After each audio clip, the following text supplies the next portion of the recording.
Gente, hoje é a última palestra nessa série sobre um comparativo do cristianismo com alguns movimentos, alguns dentro do cristianismo, outros fora, com o objetivo de nos ajudar a enfrentar, quando encontrarmos pessoas que têm essas ideias, e também entender melhor a nossa fé. Então, eu não sei se vocês perceberam isso, mas à medida que a gente estuda o negativo, né, ou o que a gente acha que está errado, a gente é levado a examinar também o que a gente considera que é certo. Então, num certo sentido, o estudo de religiões e de seitas é também um estudo sobre o cristianismo, especialmente se a gente faz o contraste e a comparação.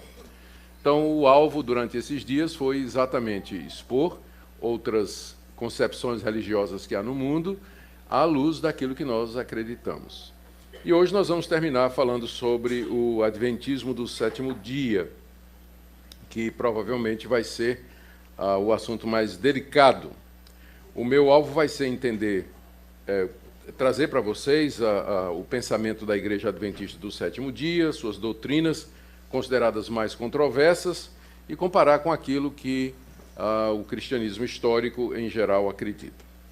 Muitos evangélicos consideram a Igreja Adventista como evangélica também, e especialmente porque os adventistas declaram acreditar nas mesmas doutrinas que nós cremos.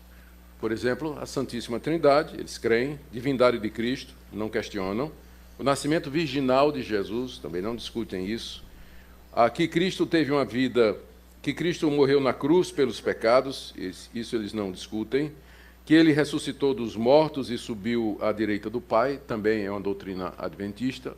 Então, tem muita coisa que eles creem que é bastante parecido, não é similar àquilo que nós acreditamos.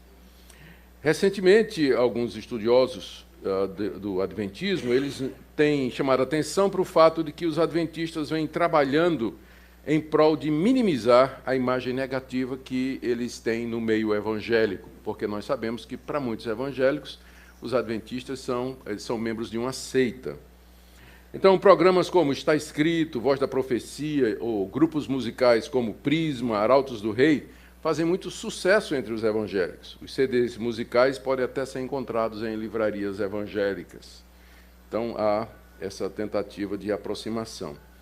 É certo que nós encontramos aspectos bem positivos dentro da Igreja Adventista. O seu programa de saúde, eles têm, muito bons nisso. A manutenção de hospitais e de escolas, a educação adventista é muito boa também. E o cuidado que eles têm com órfãos, viúvas e necessitados. Mas o meu propósito hoje não é entrar nessa área, mas simplesmente fazer uma comparação teológica das principais doutrinas adventistas, características do adventismo e aquilo que nós acreditamos.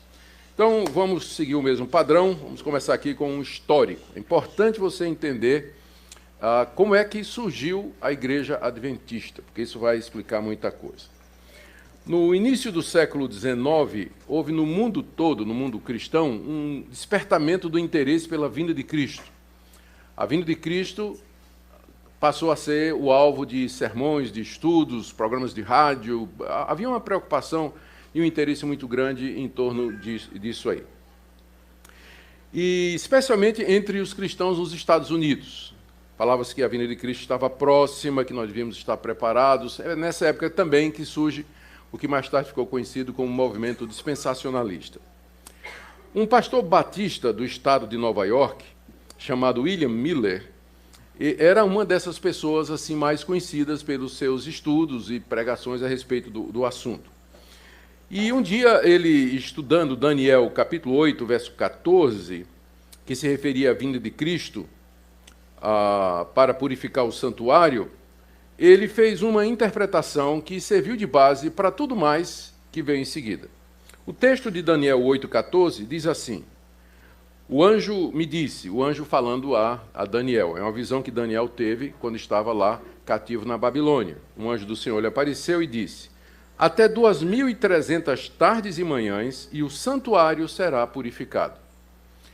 A interpretação tradicional aqui é que essa purificação do santuário era uma referência à vinda de Cristo e que ele, então, purificaria a casa de Deus, o povo de Deus, pelo derramamento do seu sangue na cruz. Essa foi a interpretação, a interpretação histórica tradicional.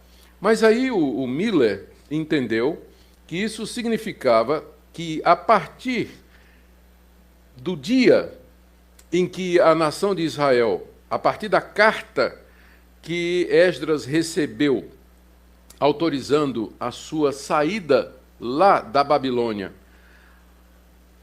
contando 2.300 tardes e manhãs, ele fez uma conta e chegou à conclusão de que Cristo voltaria à Terra em 1843. Então ele calculou da seguinte maneira: 2.300 tardes e manhãs, contando a partir do ano 457 a.C., que é a data do retorno de Israel à Terra Prometida. Ele fez uma conta que Cristo, então, voltaria para purificar o santuário terrestre, aqui, voltaria em glória no ano de 1843. Quando ele chegou a essa conclusão, era o ano de 1818. Em 1818 ele fez essa conta, então tinha ainda 25 anos pela frente. Então ele começou a pregar: daqui a 25 anos Jesus vai voltar. E ele começou a pregar em todas as igrejas que lhe abriram as portas, e por conta daquela efervescência em torno do assunto retorno de Cristo, um grupo inicial de 50 pessoas passou para 100 mil, rápido. Muita gente começou a seguir Miller nessas ideias. Muitos crentes doaram suas lavouras, venderam suas casas, se prepararam para receber Jesus no dia 21 de março de 1834, que foi a data marcada por Miller. E finalmente chegou o dia e o evento esperado. Muitos crentes subiram no telhado de suas casas, vestidos de branco, esperando então que Jesus Cristo voltaria em 21 de março de 1843. Mas esse evento esperado não aconteceu, e aí houve uma perplexidade muito grande. Então o Miller revisou os cálculos e ele descobriu que tinha cometido um erro de 1 ano. Então ele remarcou para o ano seguinte, o mesmo dia, 21 de março, só que dessa vez em 1844. E mais uma vez, quando a data chegou, grande expectativa, o pessoal no telhado, todo mundo preparado, tudo vendido, esperando, e não aconteceu. Então Miller fez outro cálculo e ele indicou que seria no dia 22 de outubro do mesmo ano. Não era 21 de março, mas 22 de outubro daquele mesmo ano. Mais uma vez, toda expectativa, todo mundo esperando, e Cristo não veio. Miller, então, dando uma prova de toda sinceridade e honradez, ele confessou simplesmente que havia se equivocado em seu sistema de interpretação bíblica, e a partir daí, nunca mais ele falou nesse assunto. Ele reconheceu que tinha errado. Mas os seus discípulos não deixaram barato. Eles não estavam dispostos a abandonar a mensagem. E dos que o haviam seguido, 3 acabaram se reunindo para formar uma nova igreja, baseados numa nova interpretação dos cálculos do Miller. E o principal deles aqui foi um fervoroso discípulo de Miller chamado Hiram Edson, que era inclusive amigo pessoal de Miller. Ele diz que no dia seguinte, depois da grande desilusão, a grande desilusão é o nome que se dá ao dia 22 de 10 de 1844, que no dia seguinte à grande desilusão, portanto no dia 23 de outubro de 1844, ele diz que teve uma revelação. E nessa visão que ele teve, eu vou ler literalmente o que é que ele escreveu. Está no livro Administração da Igreja, página 20, que é um dos livros oficiais do Adventismo. O Edson disse o seguinte: eu vi distinta e claramente que nosso sumo sacerdote, Jesus Cristo, em vez de sair do lugar santo do santuário celeste para vir à terra no dia 7º do mês, ao fim de 2.300 dias, na verdade, ele entrava naquele dia pela primeira vez no 2º compartimento do santuário e tinha uma obra a realizar no lugar santíssimo antes de voltar à terra. Para você entender o que Edson está dizendo aqui, você tem que lembrar como era a estrutura do tabernáculo e, mais tarde, do templo em Israel, que foi construído de acordo com as orientações que Deus deu a Moisés. Havia, no espaço quadrado gigantesco, você tinha primeiro o pátio dos gentios, onde ficava o pessoal que não poderia participar, porque era gentil, e a partir dali para frente você tinha um espaço que era ocupado pelo santuário. E na entrada do santuário você tinha altares para sacrifícios, tinha altares para queima de incenso. E lá dentro do santuário tinha um outro santuário menor, que era chamado o Santo dos Santos. Naquele santuário só entrava o sacerdote, o sumo sacerdote, uma vez por ano, levando o sangue de um novilho, que era morto de acordo com prescrições especiais que Moisés havia feito. E ali ele derramava o sangue na Arca da Aliança, que tinha os 10 mandamentos, e que era guardada lá dentro. O sangue daquele animal era derramado sobre a tampa da arca, que era chamada de propiciatório. É daí que vem a expressão fazer propiciação pelos pecados. É o derramamento do sangue em cima da tampa da arca, que era chamada de propiciatório. Por isso que Paulo, lá em Romanos capítulo 4, capítulo 3, se refere a Jesus como sendo, ele é o nosso propiciatório, ele é a propiciação pelos nossos pecados. A figura é essa. Então, isso era lá dentro do santuário. Então, o que Edson disse é que no dia 22 de 10 de 1844, conforme Miller tinha acertado a data, ele só se equivocou no movimento. Jesus, de fato, entrou no santuário, mas não no terrestre. Ele entrou no Santo dos Santos lá nos céus. Não é? Ele fez um movimento, até agora ele estava apenas no santo lugar, que era fora, mas agora ele faz um movimento e entra lá no Santo dos Santos para fazer investigação pelos nossos pecados e terminar a purificação que ele havia começado aqui na Terra. Então, essa foi a visão que o Edson teve e que foi chamado de a grande revelação. Edson, com isso, disse que Miller não estava equivocado em relação à data, mas em relação ao local, e disse que, na verdade, Cristo havia entrado ali no santuário celeste para fazer a obra de purificação. E aí ele chamou o seu grupo e compartilhou as boas novas. E aí outros 2 grupos se juntaram a eles. Um grupo dirigido por Joseph Bates, que dava muita ênfase à guarda do sábado. O Miller já falava alguma coisa, o Ian Edson também falava disso, mas o Bates era o que insistia na guarda do sábado. Esse grupo se juntou, e havia um terceiro grupo dirigido por uma senhora chamada, a essa altura, solteira, chamada Ellen G. White, que dava muita ênfase aos dons do Espírito Santo. Então se juntam esses 3 grupos, o de Edson, com a visão da entrada no santuário celeste, o do Bates, com a ênfase no sábado, e de Ellen White, enfatizando os dons do Espírito Santo, e aí surge o movimento adventista. Então, nós vamos concentrar mais no grupo que seguiu Ellen White e que deu base para o surgimento da Igreja Adventista do Sétimo Dia. Ellen White, desde cedo, ela começa a reivindicar ser uma profetisa da parte de Deus e que recebia de Deus revelações autoritativas.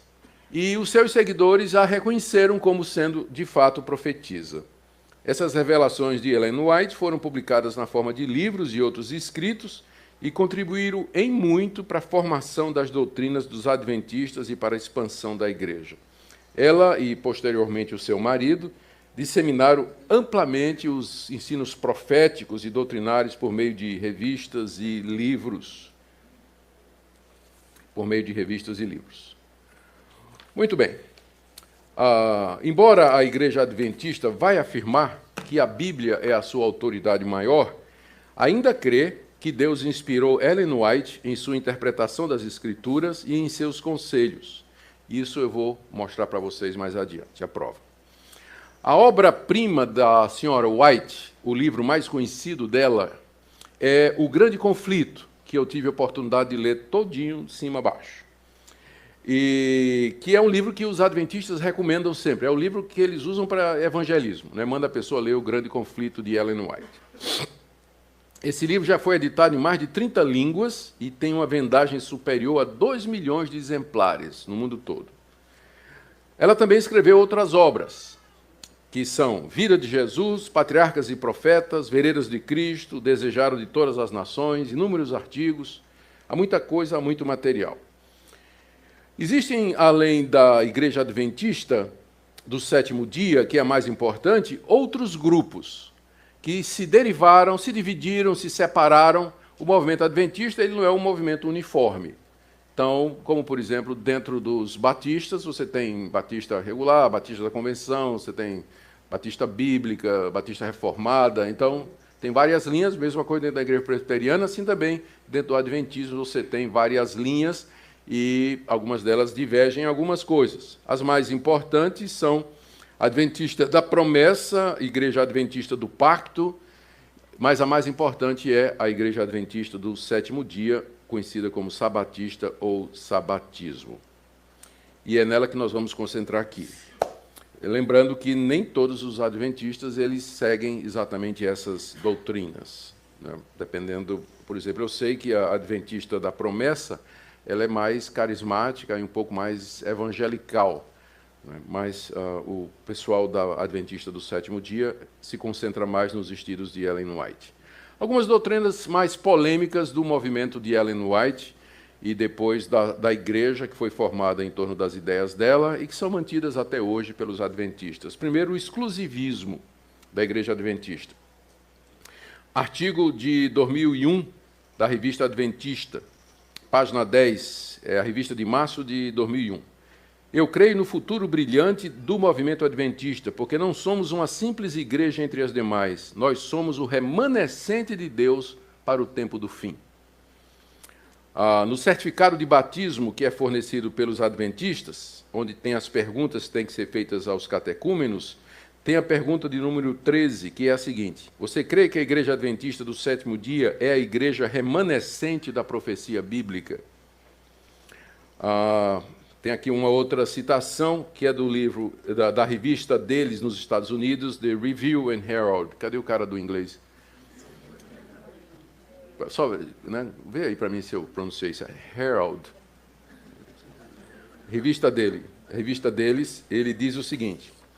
Isso aí é o artigo de 12 de setembro de 1893. As igrejas denominacionais caídas são Babilônia. Está se referindo presbiteriano, batista, metodista. A Babilônia tem estado a promover doutrinas venenosas, o vinho do erro. Esse vinho é composto de doutrinas falsas, como a imortalidade da alma, porque os adventistas não creem que a alma continua a existir, né, depois da morte. Então diz que isso é uma doutrina falsa, é um erro pagão. O tormento eterno dos ímpios, eles também não creem no inferno eterno. A negação da existência de Cristo antes do seu nascimento em Belém, eles acham que Cristo já existia corporalmente antes de encarnar no ventre de Virgem Maria. Isso aí nós vamos chegar mais adiante, não é? E também porque eles defendem o primeiro dia da semana acima do santo dia de Deus, que é o sábado. Várias igrejas apresentam ao mundo estes erros e outros semelhantes, cumprindo as escrituras que dizem que todas as nações beberam do vinho da ira da sua prostituição. Então, as outras religiões, as outras denominações, não é? Elas são seita e são Babilônia. Eles são o remanescente de Deus para o último tempo. Vocês lembram, na primeira palestra, que uma das características que eu dei de uma seita é exatamente que elas acham que são o grupo exclusivo de Deus reservado para os últimos tempos. É a mesma coisa os mormons, o islamismo, nós vimos isso, o espiritismo, Allan Kardec dizendo que é a terceira e última revelação, e não pode ser diferente também, os adventistas pensam assim. Doutrina de Cristo. A Igreja Adventista declara sobre Jesus no seu livro Nisto Cremos, Fundamento 4. Deus, o Filho Eterno, encarnou-se em Jesus. Por meio dele foram criadas todas as coisas, revelado o caráter de Deus, efetuada a salvação da humanidade, julgado o mundo, sendo para sempre verdadeiramente Deus. Ele se tornou também verdadeiramente homem. Jesus, o Cristo, concebido do Espírito Santo e nasceu da Virgem Maria. Tudo certo. Como eu disse, nós também pensamos assim. Mas há dois pontos polêmicos na doutrina de Cristo na Igreja Adventista. O primeiro é que eles dizem que Jesus Cristo é o anjo Miguel que aparece no Antigo Testamento. Isso aqui, conforme afirma Ellen White no seu livro Os Patriarcas, página 366. A base que eles usam para isso é a passagem de Judas 9, onde o arcanjo Miguel aparece para disputar com Satanás a respeito do corpo de Moisés. Eu vou ler aqui para vocês, porque ninguém lê o livro de Judas pensando que é o Iscariotes, mas não é não. É outro Judas. Você já leu o livro de Judas? E eu leio livro de traidor, né? Eu não vou ler isso. O cara que traiu Jesus, não, gente, é outro Judas, né? Não é o Judas traidor. Judas 9. Contudo, o arcanjo Miguel, quando contendia com o diabo e disputava a respeito do corpo de Moisés, não se atreveu a proferir juízo infamatório contra ele. Pelo contrário, disse: o Senhor te repreenda. Na interpretação adventista, esse Miguel aqui, na verdade, era Jesus Cristo. Eu vou ler o que é que a Ellen White disse a respeito dessa passagem no livro Early Writings, cadê ele? De 1882, página 164. Moisés passou pela morte, mas Miguel veio e lhe deu vida eterna, antes que seu corpo visse a corrupção. Satanás tentou segurar o corpo, reclamando como seu, mas Miguel ressuscitou Moisés e o tomou para o céu. Satanás rebelou-se cruelmente contra Deus, acusando de injusto, permitindo que sua presa fosse tomada dele. Mas Cristo não repreendeu o seu adversário, humildemente se submeteu ao Pai, dizendo: o Senhor te repreenda. Ou seja, para Ellen White, o arcanjo Miguel lá, na verdade, é Jesus Cristo. Eles acreditam que Jesus Cristo já existia, e aqui é preciso, antes da encarnação. É preciso aqui fazer uma explicação. Quando a gente fala na eternidade de Cristo, a gente fala na eternidade do Filho de Deus. A segunda pessoa da Trindade, ela sempre existiu, junto com o Pai e com o Filho. Mas houve um momento na história em que ela encarnou, tomou forma humana, e foi há 2000 anos atrás, no ventre da Virgem Maria e na pessoa de Jesus de Nazaré. Antes disso, ele existia, como sempre existiu, como Deus. Ele não existia numa forma como de um anjo ou de um ser criado ou qualquer outra coisa, como às vezes transparece no pensamento adventista. Mas é o ensinamento deles aí. O segundo ponto da doutrina de Cristo, que a gente estranha um pouquinho não muito, é que a natureza que Jesus assumiu era uma natureza pecaminosa, que Jesus tinha pecado. E aqui eu vou ler o livro Estudos Bíblicos, está na página 140, 141. Em sua humanidade, Cristo participou de nossa natureza pecaminosa caída. Se não fosse assim, ele não teria sido feito como seus irmãos, e não poderia ser sido tentado como todos, e não venceu como temos de vencer. E, portanto, ele não seria o perfeito e completo Salvador. A ideia de que Cristo foi nascida de uma mãe imaculada e sem pecado, isso aí, quem diz são os católicos, não somos nós, né? Eles confundem as coisas aqui. Que Maria não herdou tendências, aliás, que Jesus não herdou tendências para o pecado e que por isso não pecou, essa doutrina remove Jesus do mundo caído e do próprio lugar onde a ajuda é necessária. Em seu lado humano, Cristo herdou exatamente o que todo filho de Adão herda, uma natureza pecaminosa caída. Então, a doutrina adventista diz que a natureza de Cristo era pecaminosa, que Jesus tinha uma natureza pecaminosa. Mas certamente esse não é o ensino que a gente encontra na palavra de Deus, não é? Só para citar alguma coisa. Lucas 1,35, Jesus é chamado de o ente santo. 1 de Pedro 1,19, Pedro se refere a ele como sendo cordeiro sem defeito e sem mácula. 2 de Pedro 3,14, Pedro de novo se refere a Jesus dizendo que ele é sem mácula e irrepreensível. Hebreus 7,26 diz que ele é separado dos pecadores e que não conheceu o pecado. 2 Coríntios 5,21 diz que ele não conheceu o pecado. 1 de João 3,5, nele não existe pecado. Hebreus 4,15, ele foi tentado em todas as coisas, mas sem pecado. E Romanos 8,3, que ele veio em semelhança de carne do pecado. Esse é o verdadeiro testemunho da Escritura. O próprio Jesus disse em uma certa ocasião: quem me convence do pecado? Ninguém podia convencê-lo de pecado, exatamente porque ele tinha uma natureza perfeita. Ele não herdou o pecado original e ele não tinha uma natureza pecaminosa, mas ele foi preservado exatamente pela ação do Espírito Santo de ter uma natureza pecaminosa. Por que é isso importante? Porque se Cristo tinha uma natureza pecaminosa, então ele estava em culpa diante de Deus. E o salário do pecado é a morte. Então, na cruz, o que ele fez foi receber o castigo que o seu pecado merecia. ele precisava não ter pecado para que a morte dele pudesse ser aplicada a outras pessoas, pudesse ter benefício para outras pessoas.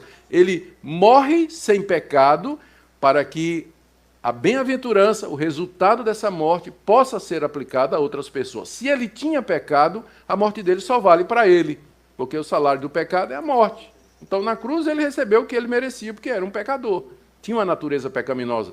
Mas era por isso que ele não podia ter uma natureza pecaminosa, para que a sua morte pudesse ser vicária, ela pudesse ser transferida, os benefícios dela para outras pessoas. Agora vamos para a questão da fonte de autoridade. E aqui a gente entra na questão o lugar de Ellen White no Adventismo. O autor adventista Arnaldo Cristiani, no seu livro Sutilezas do Erro, diz o seguinte sobre Ellen White: o espírito de profecia é aquele que, segundo as Escrituras, e a par com a guarda dos mandamentos de Deus, é característico da igreja remanescente. A igreja remanescente é a igreja fiel, né, que eles dizem, a única igreja verdadeira. Esse dom consiste, primeiramente, em dar ao povo mensagens diretas e específicas. Os testemunhos orais ou escritos da senhora Ellen White preenchem esse requisito, tanto no fundo quanto na forma. Tudo quanto ela disse e escreveu foi puro, elevado, cientificamente correto e profeticamente exato. Então, essa é a visão que eles têm dos escritos de White. Ainda na Revista Adventista de 1984, página 37. Cremos que o ministério e os escritos de Ellen White foram uma manifestação do dom da profecia. Ellen White foi inspirada pelo Espírito Santo e seus escritos, o produto dessa inspiração, tem aplicação e autoridade especial para os adventistas do sétimo dia. E agora notem. Negamos que a qualidade ou grau de inspiração dos escritos de Ellen White seja diferente dos encontrados nas Escrituras Sagradas. Então, tem o mesmo grau e nível de inspiração que as Escrituras Sagradas têm. Mas o que é que a Bíblia ensina? A Bíblia nos diz que Deus nos falou através de Cristo. Hebreus capítulo 1, verso 1. Tendo Deus outrora falado de muitas vezes e de muitas formas aos nossos pais pelos profetas, nesses últimos dias nos falou pelo seu Filho. Cristo é o portador da última revelação de Deus. Não há novas revelações a partir disso aí. O que Cristo ensinou foi inspiradamente registrado pelos apóstolos e constitui o Novo Testamento, que para nós é a revelação final de Deus. Para nós, essa última revelação é na pessoa de Cristo, seguida das revelações dos apóstolos de Cristo, e, portanto, para nós não tem mais revelações. Essa é uma das características do cristianismo histórico. Sola Escritura. A Bíblia é a única regra de fé e prática. Uma vez encerrada a Bíblia, uma vez que o livro de Apocalipse foi escrito, compilado e acrescentado ao cânon, não há novas revelações. Deus já disse tudo o que ele queria dizer. Tudo que nós precisamos saber a respeito de Deus e que Deus queria que a gente soubesse está nas Escrituras Sagradas. Portanto, as revelações de Ellen White, as revelações de Allan Kardec, as revelações de Mohammed, fundador do islamismo, e essas revelações dos profetas atuais no meio pentecostal, neopentecostal, para nós são ilusões, para não dizer outra coisa, porque nada há de se acrescentar à revelação de Deus em Cristo Jesus, que já foi registrada pelos apóstolos na Escritura. A doutrina da salvação. O que é que os adventistas pensam a respeito da salvação? Apesar da Igreja Adventista do Sétimo Dia declarar que a salvação é pela graça, mantém algumas doutrinas que aparentemente parecem contradizer. Por exemplo, a senhora White, no livro Testimonies for the Church, ela diz assim: você tem uma grande obra para fazer. Não engane sua própria alma, mas examine-se a si mesmo à luz da eternidade. É impossível você ser salvo como você está. Veja a obra ser feita por você antes que é tarde demais. No mesmo livro, ela diz ainda: Deus não pode salvar o homem contra a sua vontade. O homem deve trabalhar com seu poder, ajudado pelo dever de Cristo, para resistir e conquistar para si mesmo a perfeição. O homem deve fazer a sua parte. Baseado naquele versículo que diz assim: faz por ti que eu te ajudarei. Não, perdão, é a placa na traseira de um caminhão. Agora me lembro. Já viram na traseira do caminhão? Faz por ti que eu te ajudarei. É muito popular, né, esse pensamento. Vocês lembram que eu fiz a diferença entre monergismo e sinergismo? Na perspectiva monergista, a salvação é de Deus. Deus é quem salva o pecador. No sinergismo, que é o pensamento oficial da Igreja Católica, o pecador auxilia a Deus na sua própria salvação. Ele contribui, de alguma forma, para a sua salvação. Essas palavras aqui de Ellen White sugerem que o pensamento adventista, soteriológico, né, com relação à salvação, ele é sinergista. Você tem uma obra a fazer, você tem que colaborar com isso. E mais, olha, nessa mesma obra aí, Testimonies, ela diz: cada membro do corpo deveria sentir que a salvação de sua própria alma depende de seus próprios esforços individuais. E aqui entra a guarda do sábado. Aqui no livro Testimonies, volume 3, página 23, White diz o seguinte: devemos a cada sábado fazer um balanço para verificar se a semana finda nos trouxe lucro ou prejuízo espiritual. Santificar o sábado ao Senhor importa em salvação eterna. No livro Grande Conflito, que é o mais popular da Ellen White, na página 605, ela diz: o sábado será pedra de toque da lealdade, pois é o ponto da verdade especialmente controvertido. Quando sobrevier aos homens a prova final, será traçada a linha divisória entre os que servem a Deus e os que não o servem. E a característica dos que servem a Deus é aqueles que guardam o dia de sábado. Portanto, diante disso, certeza de salvação. Veja o que White escreveu no livro Christ's Object Lessons, as lições objetivas, o objetivo das lições de Cristo. Aqueles que aceitaram o Salvador, embora sinceros em sua conversão, nunca deveriam ser ensinados a dizer ou sentir que eles são salvos. Isso é enganoso. Então, Ellen White diz que você não pode ter certeza de salvação. Se você disser que você tem certeza da sua salvação, você está sendo enganado. Em contraste, o que é que a Bíblia nos diz? Diz que nós somos salvos pela graça, mediante a fé, e não por qualquer obra nossa, e que por isso nós podemos ter aqui e agora plena certeza da nossa salvação, pois ela foi realizada por Deus mediante Jesus Cristo e não mediante qualquer obra, esforço ou mérito humano, como diz o apóstolo João na sua primeira carta, capítulo 5.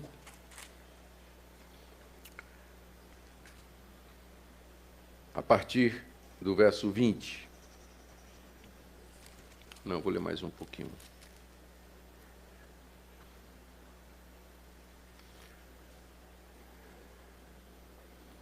Sabemos que o Filho de Deus é vindo e nos tem dado entendimento para reconhecermos o verdadeiro. E estamos no verdadeiro e em seu Filho Jesus Cristo. Esse é o verdadeiro Deus e a vida eterna. Um pouquinho antes, no verso 10. Aquele que crê no Filho de Deus em si mesmo tem o testemunho. Aquele que não dá crédito a Deus o faz mentiroso, porque não crê no testemunho que Deus dá acerca de seu Filho. E o testemunho é esse, diz o apóstolo João, que Deus nos deu a vida eterna, e essa vida está no seu Filho. Aquele que tem o Filho tem a vida. Aquele que não tem o Filho de Deus não tem a vida. Estas coisas vos escrevi a fim de saberdes que tendes a vida eterna, a vós outros que credes em o nome do Filho de Deus. Então, João diz que escreveu estas coisas para dar certeza de salvação a todo aquele que crê que Jesus é o Filho de Deus. Aquele que crê, ele pode se assegurar da sua salvação. Essa certeza de salvação às vezes varia. Às vezes o crente, porque peca, ele se sente perturbado, ele se questiona, às vezes ele pode passar um período confuso, mas isso não tem a ver com a salvação em si. O crente verdadeiro, ele passa por altos e baixos e às vezes essa certeza é abalada ou mais ou menos, às vezes ele é provado e testado nessa área. Mas a certeza da salvação é um direito e não um direito, mas é um privilégio que o crente verdadeiro tem aqui nesse mundo. Exatamente porque a salvação não depende de obras. Porque se depender de obras, o que eu conquistei hoje, eu vou perder amanhã. Se a minha salvação depende do que eu faço, quem me garante que amanhã eu não vou tropeçar e perder essa salvação? Mas se a salvação é um dom de Deus e procede decreto de Deus, do seu querer eterno, como diz Paulo, né? Quem poderá nos separar do amor de Deus? Quem nos separará do amor de Deus? Então, essa é uma diferença grande também na doutrina da salvação com relação ao pensamento adventista. Outra questão que é muito conhecida é a do sono da alma, ou mortalidade da alma. Para o pensamento adventista, ao morrer, o homem entra no estado de sono. No livro Nisto Cremos é dito: a morte é um estado inconsciente para todas as pessoas. As almas dos justos dormem até a ressurreição e o juízo final. Esse sono da alma é um estado de silêncio, inatividade e inteira inconsciência. Então, esse é o pensamento adventista. A pessoa morreu, entrou no estado de sono, né? Então, ela não lembra, não está ativa, está inconsciente, e ela está esperando chegar o dia do juízo, quando haverá a ressurreição dos mortos. Isso é baseado, eles usam, entre outras passagens, Eclesiastes capítulo 9, verso 5, que diz assim: os mortos não sabem de coisa nenhuma.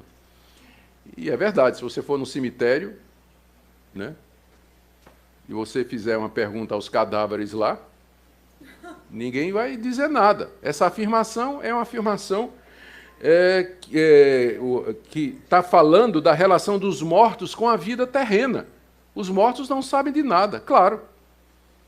Né? Vai ver se um cadáver diz alguma coisa. Então o texto está falando da relação com a vida terrena, não está falando sobre o estado da alma depois da morte. Outra coisa que eles se baseiam são as passagens na Bíblia que falam que morrer é dormir. Por exemplo, lá no final de Atos, capítulo 7, diz que Estevão estava sendo apedrejado pelos judeus, né? E ele teve uma visão de Cristo à direita de Deus, em pé, e ele disse: Senhor, perdoa-lhes, porque não lhes imputes esse pecado, e tendo dito isto, adormeceu. Quer dizer, ele morreu, não é? Só que a Bíblia chama de adormeceu. Por que a Bíblia se refere à morte como dormir? É porque a morte para nós, de fato, é como um sono nesse sentido. A gente dorme e acorda. A gente vai morrer e vai ressuscitar. Então, para o crente, a morte não é definitiva. É nesse sentido que a Bíblia se refere à morte como dormir. Não é nenhuma declaração sobre o que é que acontece depois da morte. Sobre o que acontece depois da morte, a Bíblia é muito clara, eu vou dizer daqui a pouco. Mas, continuando. Para Ellen White, o primeiro sermão pregado sobre a imortalidade da alma foi o diabo. O diabo que pregou para Eva. A grande mentira original foi: não morrerás. Certamente não morrerás. Esse foi o primeiro sermão pregado sobre a imortalidade da alma. Ela diz também: a teoria da imortalidade da alma foi uma das falsidades que Roma tomou emprestada do paganismo e incorporou à cristandade. Mas, contudo, a Bíblia é muito clara ao dizer que, ao morrer, o espírito do homem sobrevive. E aqui, alma e espírito, a gente entende que é a mesma coisa, são apenas dois nomes para a mesma parte do homem. O que é que a Bíblia diz a respeito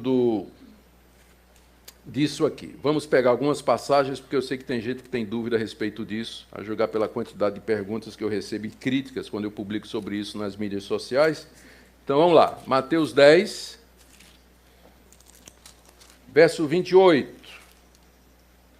Não temais os que matam o corpo e não podem matar a alma.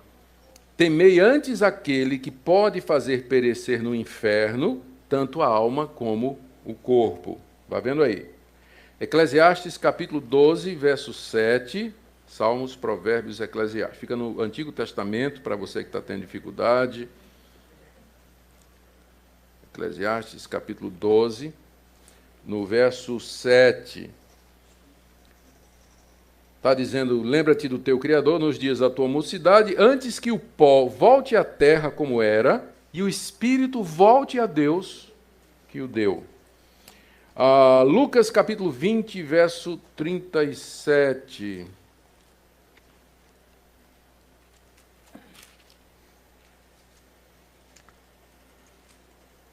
Aqui é só... Os mortos vão de ressuscitar, Moisés o indicou no trecho referente à sarça. Aqui são versículos falando sobre a ressurreição. Eles não negam a ressurreição dos mortos. Isso aqui não é dificuldade nenhuma. Vamos para Lucas 16, que é um texto bem conhecido, onde nós temos o rico e o mendigo, e todo mundo conhece a história do rico e Lázaro. Havia um certo mendigo chamado Lázaro, estou aqui no verso 20 do capítulo 16 de Lucas. Havia um certo mendigo chamado Lázaro, coberto de chagas, que jazia à porta daquele, desejava alimentar-se das migalhas, etc. Morreu o mendigo, verso 22, e foi levado pelos anjos para o seio de Abraão. Morreu também o rico e foi sepultado. No inferno, estando em tormentos, levantou os olhos e viu ao longe Abraão e Lázaro no seu seio, e aí continua a conversa. Mais adiante ele pede refrigério, não quer, não tem, e ele diz: Pai, eu te imploro que mandes Lázaro à minha casa paterna, porque tenho 5 irmãos. Então ele estava perfeitamente consciente, lembrava que tinha irmãos, lembrava da casa do seu pai, e a resposta também foi negativa. O objetivo de contar isso aqui, Jesus contou essa história, o objetivo era mostrar, era contra os fariseus, não é, que eram ricos, eram avarentos, se apegavam, não tinham misericórdia e que seriam lançados no inferno, em contraste que aqueles pobres que creram em Jesus, eles teriam a vida eterna. Mas ao contar isso, Jesus nos revela o que vem depois da morte. Então, um foi para um estado de glória e de graça e de alegria na presença de Deus, e o outro entrou consciente no estado de sofrimento, lembrando, inclusive, de tudo que tinha acontecido aqui na terra. Então, esse é o ensino claro da Escritura. Não tem nada na Bíblia dizendo que depois da morte a gente entra no estado de inconsciência. Segundo aos Coríntios, capítulo 6, capítulo 5, o apóstolo Paulo, segundo os Coríntios, capítulo 5,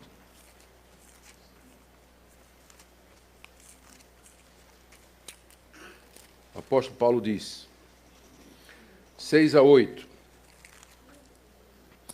temos, portanto, sempre bom ânimo, sabendo que, enquanto no corpo, estamos ausentes do Senhor, visto que andamos por fé e não pelo que vemos. Entretanto, estamos em plena confiança, preferindo deixar o corpo e habitar com o Senhor. Deixar o corpo aqui é morrer. E Paulo diz que logo depois deixar esse corpo, ele vai estar na presença do Senhor. A mesma coisa ele fala lá em Filipenses 1, que é bem mais conhecido o texto, né? Ele está dividido entre ficar aqui ou fugir e ir para o céu. Ele diz aqui, no verso 20.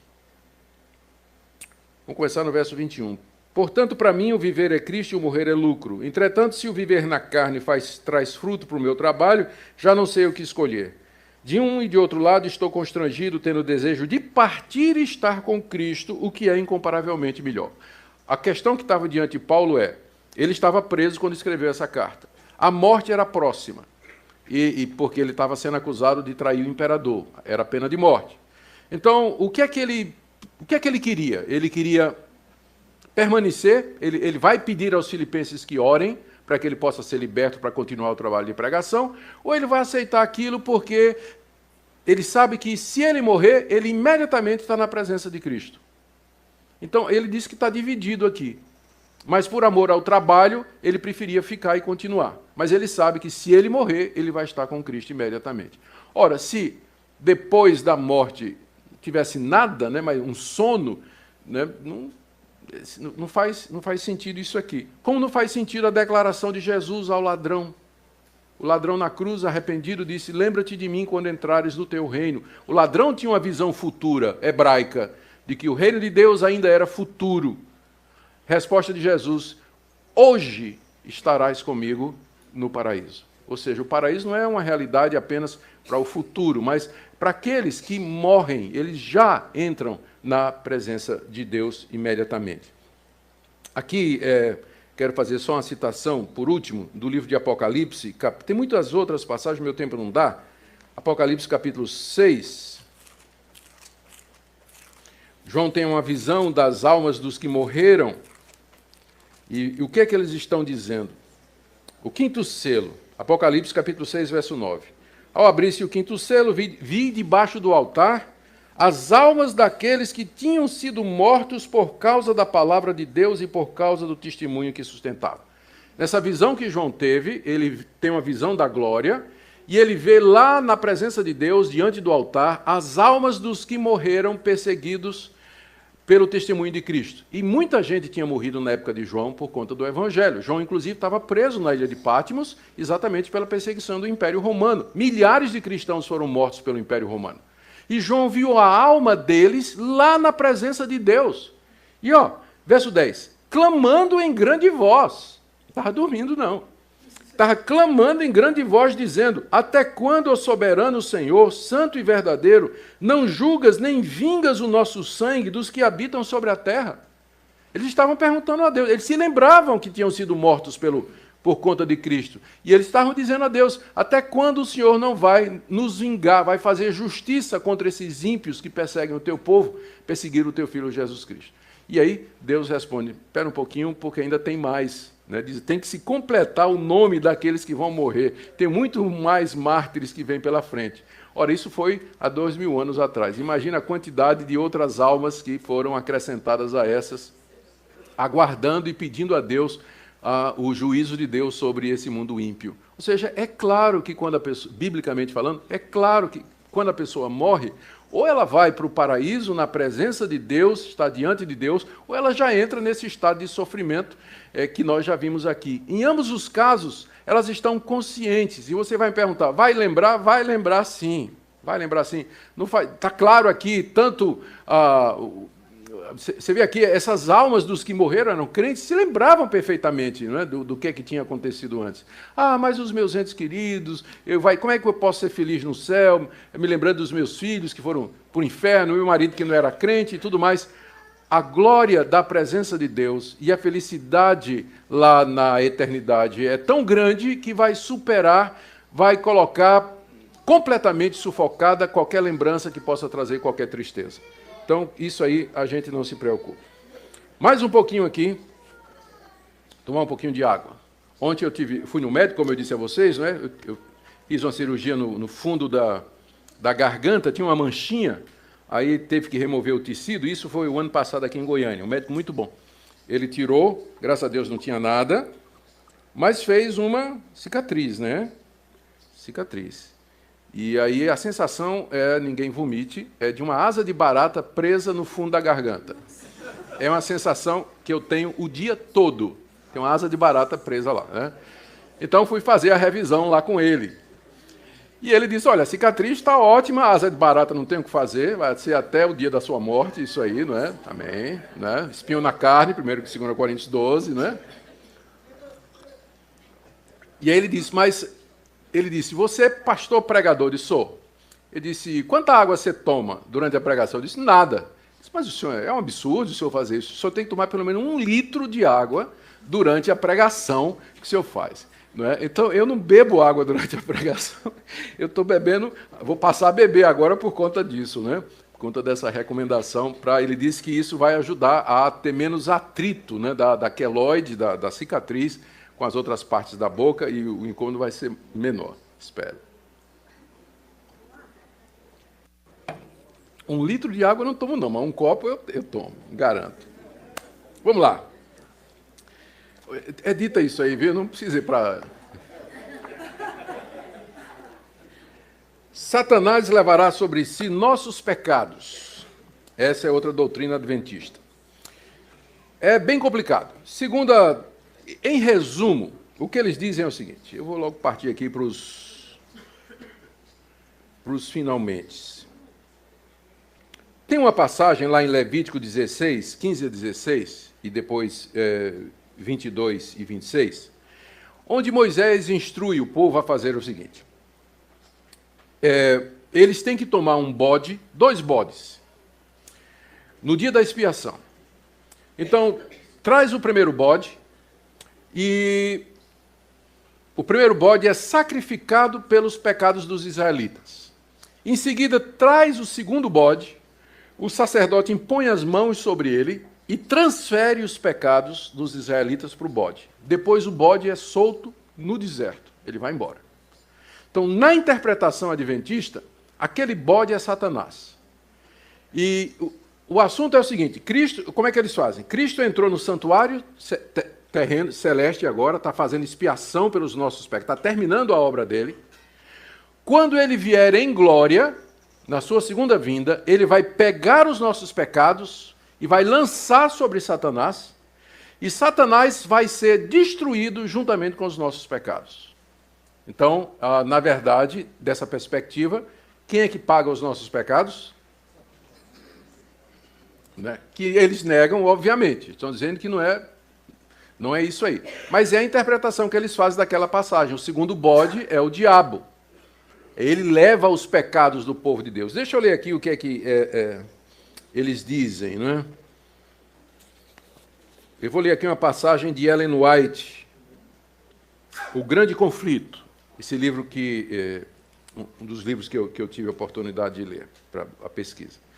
No dia da expiação, o sumo sacerdote, havendo tomado uma oferta da congregação, entrava no lugar santíssimo com o sangue dessa oferta e o aspergia sobre o propiciatório, diretamente sobre a lei, para satisfazer as suas reivindicações. Até aqui está correto. É isso mesmo. O sacerdote, como eu disse, fazia exatamente isso.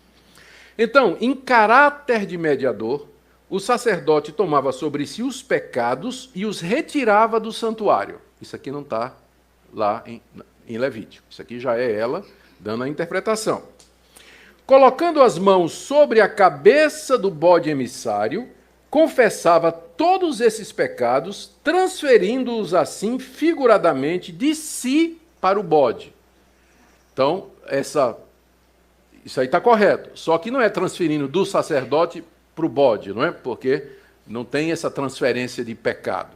Mas, de qualquer forma, é um ato simbólico, né? Quando o sacerdote coloca a cabeça sobre o segundo bode, aquilo é simbólico. A transferência não é real, porque ela fala como se fosse a transferência real. Aquilo é um símbolo. Tudo ali é simbólico. E o bode, então, levava esses pecados e eram considerados como para sempre separados do povo.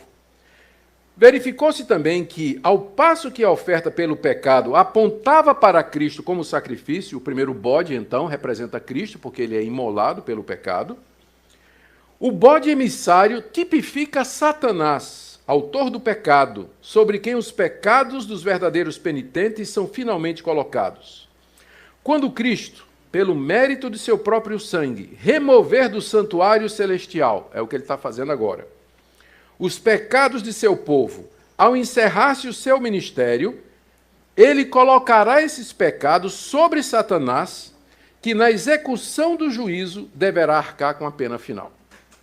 Então, essa é a interpretação que está no livro Grande Conflito, que é o livro mais importante da Igreja Adventista. Em resumo, os pecados dos crentes são lançados no santuário lá no céu e lá ficam. Os pecados do santuário celestial são transferidos depois para Cristo e tornam-se pecados de Cristo.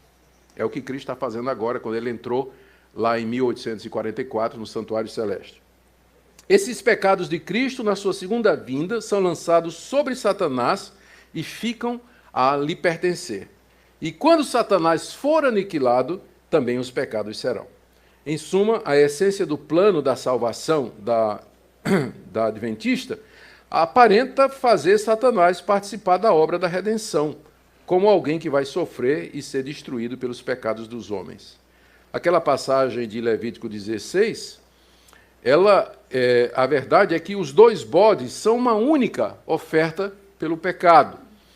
E, evidentemente, uma dupla representação de Cristo. O ponto principal é que Cristo não somente sofre pelos nossos pecados, o primeiro bode, mas que ele leva os nossos pecados para longe de nós finalmente, o segundo bode. Os dois bodes são uma representação de Cristo, é tudo simbólico e figurado.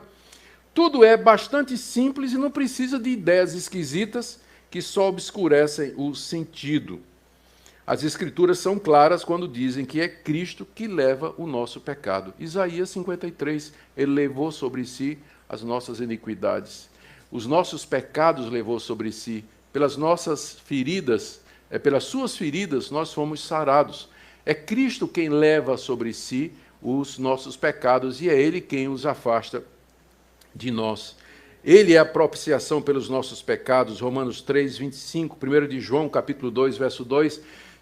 Filhinhos, estas coisas vos escrevo para que não pequeis, e se alguém pecar, temos um advogado junto ao Pai, Jesus Cristo o justo, e ele é a propiciação pelos nossos pecados.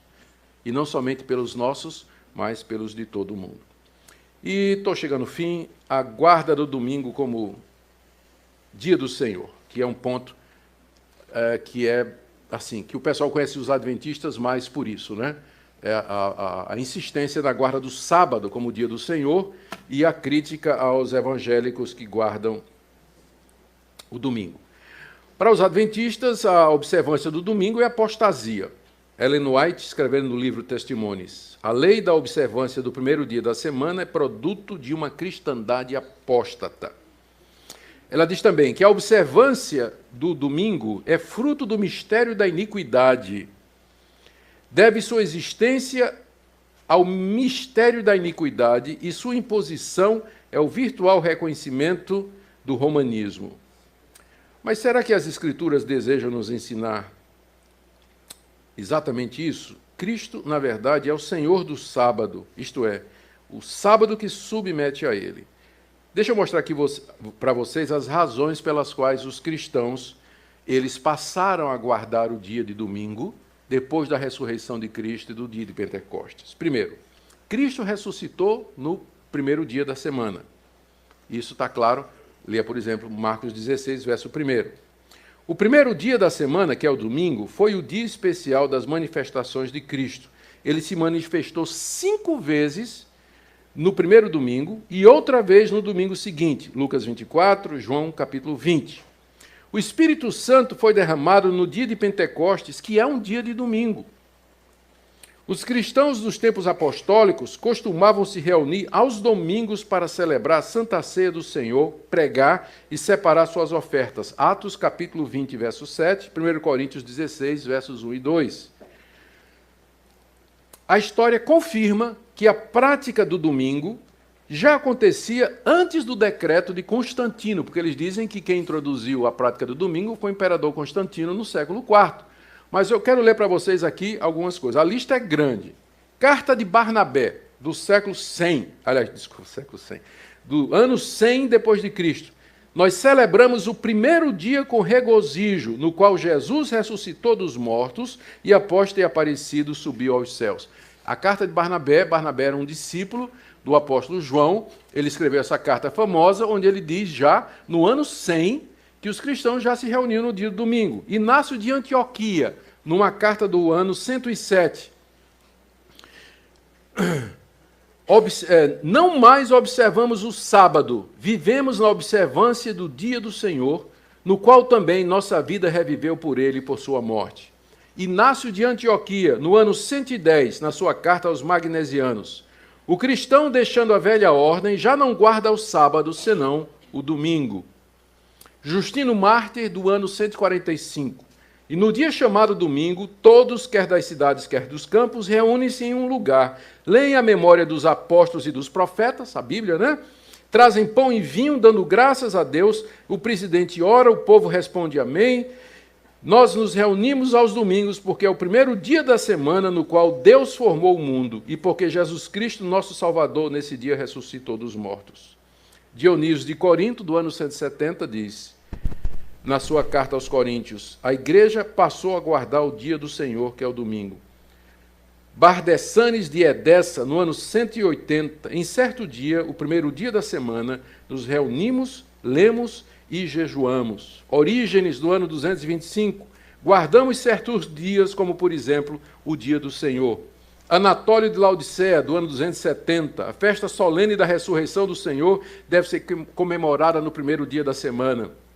Constituições apostólicas do terceiro século, no dia da ressurreição do Senhor, não deixemos de nos reunir dando graças a Deus. Cipriano de Cartago, no terceiro século, quando, porém, Cristo veio, tudo em verdade foi cumprido, pela razão do primeiro dia, depois do sábado, ser aquele em que o Senhor haveria de ressuscitar e vivificar-nos, dando a circuncisão do Espírito, assim também o primeiro dia chamamos dia do Senhor. E aqui a lista continua, eu não vou aborrecer vocês com citações dos pais da igreja, mas são centenas de citações em que os pais da igreja, nos seus escritos, muito antes de Constantino, eles dizem que os cristãos guardavam o domingo como sendo o dia do Senhor. O sábado foi abolido. Por essa razão, ele não aparece nos 4 preceitos lá de Atos, capítulo 15, de 20 a 29. E o texto de Colossenses, eu vou terminar com isso aqui, o texto de Colossenses, capítulo 2, 16 a 17, ele não deixa dúvida. Se você quiser abrir aí, olha o que é que diz o apóstolo Paulo. Filipenses 2, a partir do verso 16. Ninguém, pois, vos julgue por causa de comida e bebida, o dia de festa, ou lua nova, ou sábados, porque tudo isso tem sido sombra das coisas que haviam de vir, porém o corpo é de Cristo.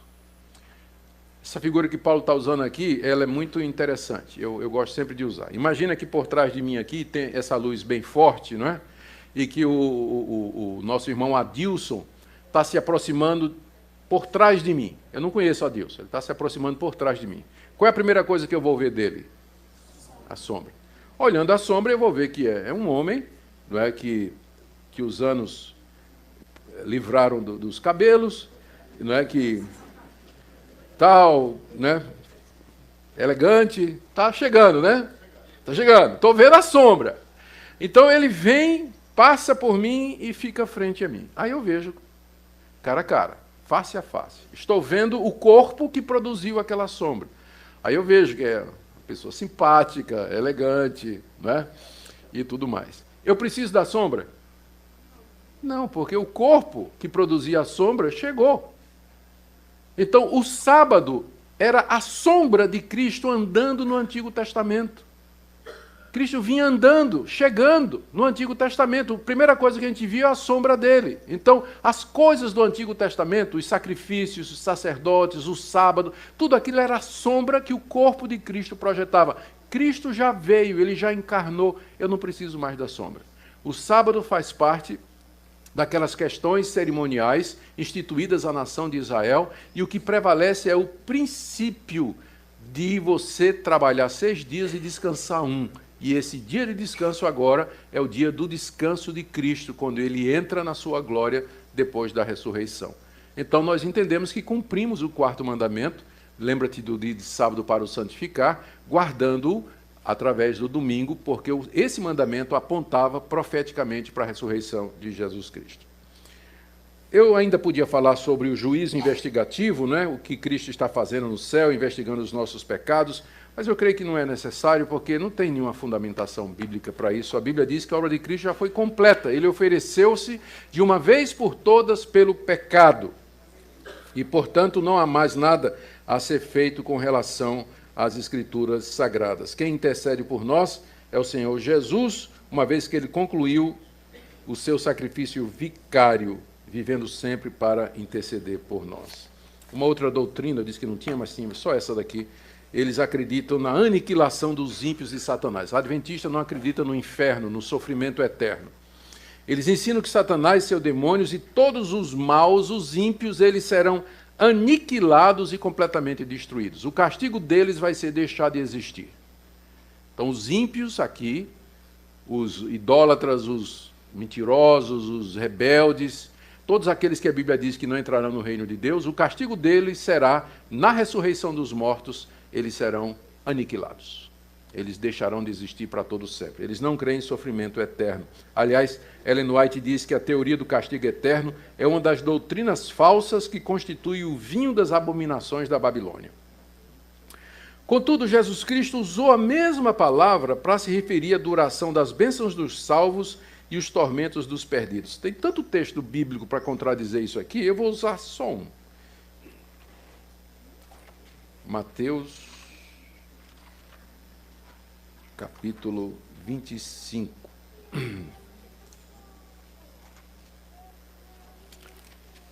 Jesus, depois de descrever o grande julgamento, em que vai ter as ovelhas à direita e os bodes à esquerda, e ele diz então: irão estes, se referindo às ovelhas, para os bodes, para o castigo eterno, porém os justos irão para a vida eterna. A palavra eterna aqui, aionios, é a mesma nos dois casos.